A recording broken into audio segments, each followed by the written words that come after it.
From news.com.au, I've got news for you. Everybody does number twos, okay? It is a fact of life, but for some reason, it's still taboo to talk about poo.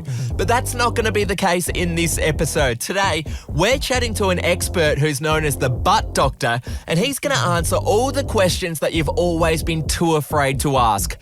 Trust me when I say that some of his answers will completely change the way that you go to the bathroom. I don't understand why we use toilet paper to wipe. If you imagine soiling your face or something else where you wouldn't smear it off with toilet paper. So I think we need to readdress culturally what we do and maybe look at bidets and using water to wash, but excess wiping can traumatise the skin. I like big butts and I cannot lie. You other brothers can't deny that when a girl walks in with an itty bitty waist and a round thing in your face, you get sprung. Well, another man who likes butts is Dr. Bradley Morris. He's a colorectal and general surgeon who's known on Instagram and TikTok as the Butt Doctor. Dr. Brad, thank you so much for coming on I've Got News for You. Thank you for having me, Ducky. It's a pleasure to be here. Well, we asked our listeners what questions they'd like us to ask you, and we were inundated with responses. So let's get straight into them. The first one that came through, how many times a day should I be doing a poo, and how long should it take? That's a good question. Everybody's different. Historically, we've considered that a normal frequency would be opening your bowels up to around 3 times a day, or as infrequently as every 3 days. What is normal for one person, it might not be normal for the next. And when we start to worry is if there's a persistent change in bowel habits. If you're doing it, how long should it take? 1 minute, 2 minutes? So we're living in an age of either escaping the world and spending time on the toilet, scrolling Instagram, TikTok. That's a no-no, and it's keeping me in business. We should go in, get it done and get off. So really we're looking at about 2 to 3 minutes without straining, without being in a hurry to do it, but allowing it to happen efficiently and as briskly as possible. What's the danger of taking too long to do it? You're sitting in the perfect position where there's increased pressure on the blood vessels surrounding the anal canal and the rectum. That increases things like hemorrhoids. If you're having to strain on the toilet, you're predisposing yourself to problems with the anal canal like tears, and there are long-term issues with the muscles and being able to poo efficiently forevermore. You mentioned position there. We actually got a question from a listener asking what is the ideal position to do a number 2 in? Ideally, in a toilet. I work pretty closely with pelvic floor physios who will often give better advice around this. But there is some evidence to suggest that having your feet on a stool is good. Some people will find they need to rock back and forth, particularly if they've got any issues with prolapse or post-childbirth. And I hope that that's something we can raise awareness around as not necessarily normal. What does a healthy poo look like, Dr. Brad? A healthy poo should be softly formed. It should pass without excessive straining. It should be well formed. It shouldn't be runny, loose or liquid. And it often reflects our diet and how much fibre and water and exercise we're doing. We do use a stool scale, and the pinnacle poo is what we call a Bristol stage 4, but basically a softly formed poo is what we're aiming for. So if it's a bit runny, does that mean you have to get more fibre into your diet? It can be. So if you've got chronic or persistent loose stools or watery stools or diarrhea, we probably need to look for a cause of that. But loose stools can be a reflection of insufficient bulking fibres, so things like psyllium husk can help with that. And alternatively, passing hard nuggets means there's a problem too, and there's lots of causes of that. One person wrote, is it dangerous to wipe too vigorously after a bowel movement? Yes, absolutely. Most of the problems I see with the skin around the anus are due to excess attempts at hygiene, and it's very rarely due to inadequate hygiene. It's a very sensitive area. I don't understand why we use toilet paper to wipe if you imagine soiling your face or something else where you wouldn't smear it off with toilet paper. So I think we need to readdress culturally what we do and maybe look at bidets and using water to wash, but excess wiping can traumatise the skin. If you're spending a long time doing it, there might be a reason for it. It might be your stool consistency. It might be that you've got an element of prolapse. It might be that you're not emptying properly. We do aim for the ghost poo, where you wipe, there's nothing there, and that indicates that there's a well-formed stool that's passed intact and in its entirety. And then a couple of wipes after that is probably okay.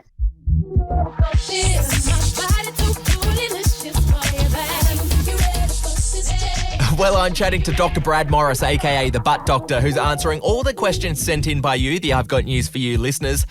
Dr. Brad, we got a submission saying, every now and then I suffer from fecal incontinence, so basically I shit myself. Is this common and what should I do about it?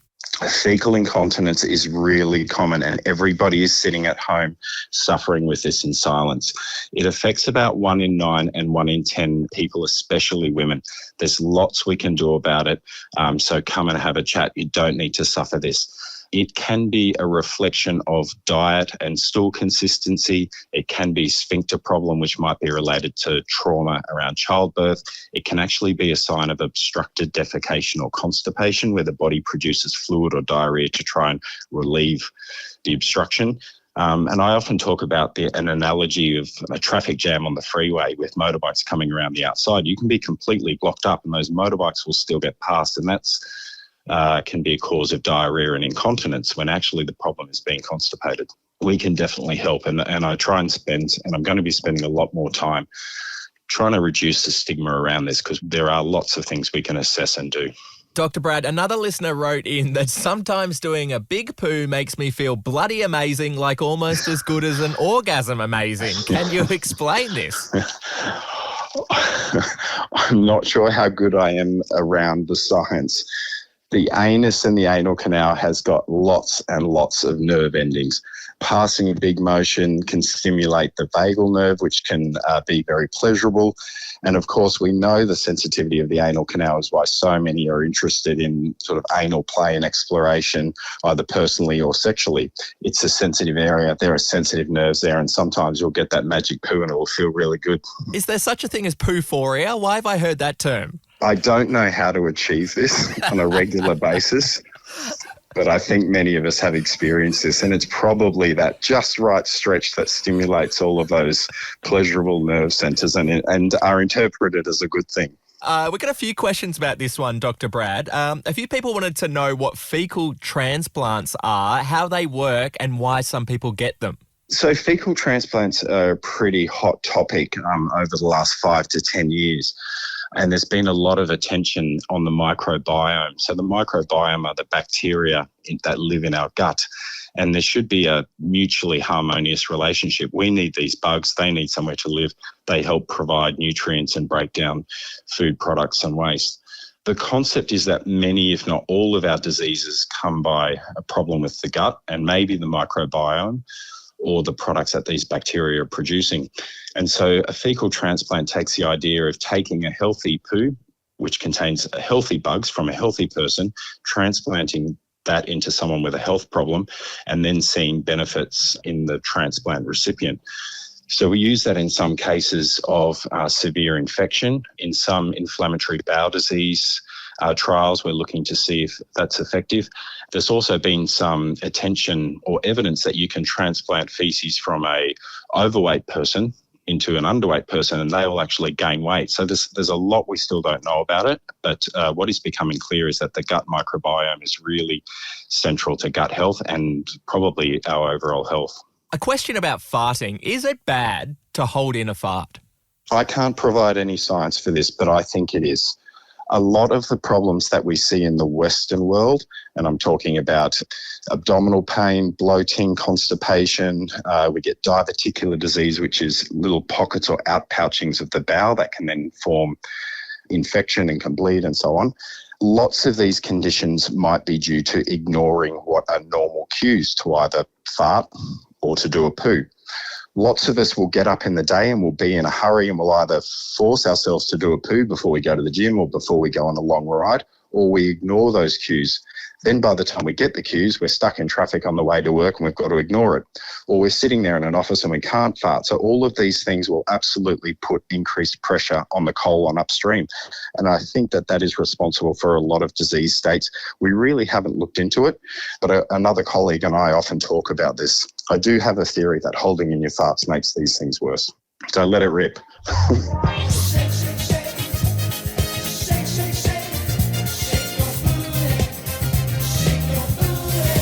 Well, Dr. Brad, aka the Butt Doctor, we got a lot of questions sent in about your job. Quite a few people wanted to know if it's common for people to come in with objects stuck up their bum. So, what's the answer? Anal play and exploration is really common. There are purpose-built devices for this, and we can talk about the safe characteristics of what to put in your bottom if you're so inclined. People do put things in their bottom. They get stuck. This happens all the time.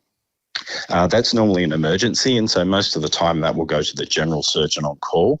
And in my general surgery on call in training, I've seen a lot. Lots of things that are very awkward to get out. The problem with this is once something slips onto the other side of the sphincter closes. And unless you've still got hold of it, it's gone. If it's a larger object, the sacrum forms a curve which creates a nice little furrow for objects to get stuck. And if they're big enough, like a rounded mint sauce bottle, something like that, that's not going up or down.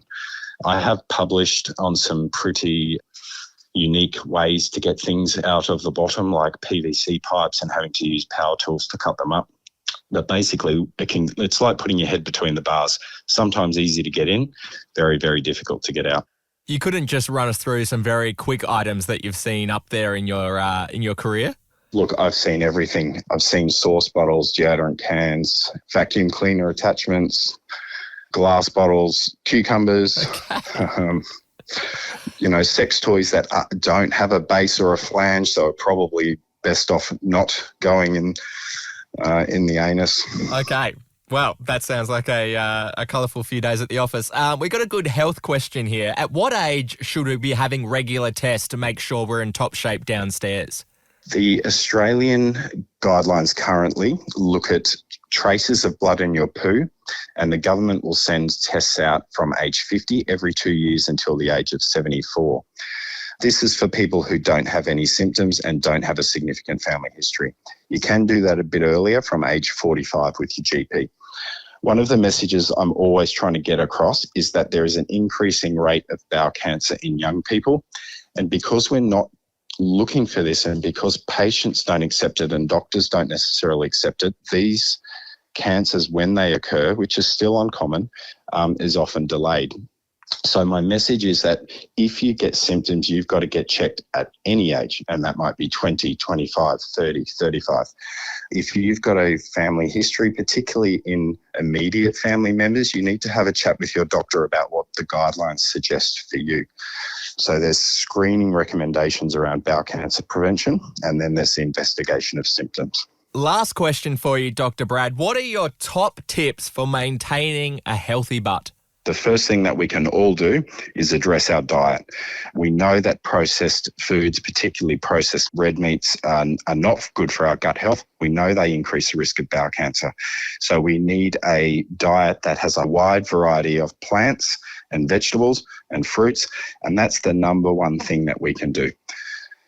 To try and maintain healthy stools, we've got to make sure we're adequately hydrated. We have to listen to our body's cues, go to the toilet when we need to go. Don't force ourselves when we don't need to go. And if you've got a persistent change or difficulty in going to the toilet, come and have a chat to a GP or a colorectal surgeon or a gastroenterologist or even a pelvic floor physiotherapist about what the problem is so we can address it and get it going properly. If you have symptoms or a persistent change in your bowel habits, so how often you go to the toilet, the size, shape, colour of your stools, the presence of any abdominal pain or abdominal bloating, if these persist or are new for you beyond a couple of weeks, go and get help, go and get assessed. Don't accept the explanation that you're never too young to have bowel cancer. These symptoms often overlap with lots of non-cancerous conditions, so it can be really hard, but go and get an answer and be an advocate for your own health. Apart from that, come and follow me on Instagram and TikTok. Add your own stories in. The more we talk about this, the more we reduce the stigma around what we are all doing every day.